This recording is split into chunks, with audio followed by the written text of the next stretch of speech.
Nagumpisa akong mangarap nung ako'y bata pa lamang 7 anyos ang edad. Pagrarap ang kinaadikan, pinipilit makasaulo, maski isang berso lamang. Pag nakasaulo ng buo, sobrang sarap sa pakiramdam. Pagtungtong ko ng 10, natuto na akong sumulat. Sari-saring emosyon nilalabas upang iulat. Mga idolo ka ang nagsilbing inspirasyon ko. Mga mali ko ang pinakamagaling ko na naging guro. Unang beses na sumala, pinagtawanan agad-agad. Hindi pa nga nakikilala, binabagsak na nila agad. Pero wala akong pake kung ganto agad ang bumungad. Mangarap ka na libre ng 10, wala yung bayad. Kung seryoso kang pumasok, wag na wag kang umatras. Di baling madawag sa una, basta wag kang umatras. Tatagan mo ang loob, tibayan mo pati ang puso. May dumating man na pagsubok, wag na wag agad susuko.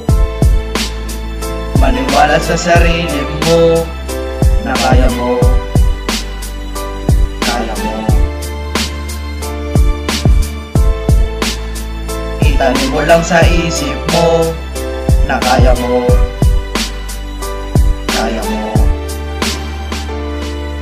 Kaya mo ito, wag pang hinaan ng loob. Ilabas mo na lahat mga daga mo sa loob. Huwag ka matakot humakbang sa matayog na hagdan. Magmarating mo ang taas, marami ka pang dadaanan. Manalig sa may kapal, tibayan mo iyong pagkapit. Kung ikaw ay may problema, huwag ka mahiyang lumapit sa ating Panginoon na pinakadakila sa lahat. Wala siya binigyan na mahirap na pagsubok, sapagkat ayaw niya tayong naghihirap. Kaya kapatid, ikay magsikap sa panahon natin ngayon. Wala kang na libre mahahanap na sumugal kahit minsan ni alanganin. Kung ikaw ay prosigido, lahat ng yan ikakayanin. Kung seryoso kang pumasok, wag na wag kang umatras. Di balik maduwag sa una, basta wag kang umatras. Tatagan mo ang loob, tibayan mo pati ang puso. May dumating man na pagsubok, wag na wag agad susuko.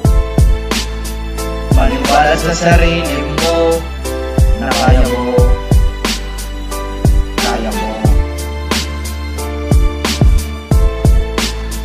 Itanim mo lang sa isip mo na kaya mo. Kaya mo.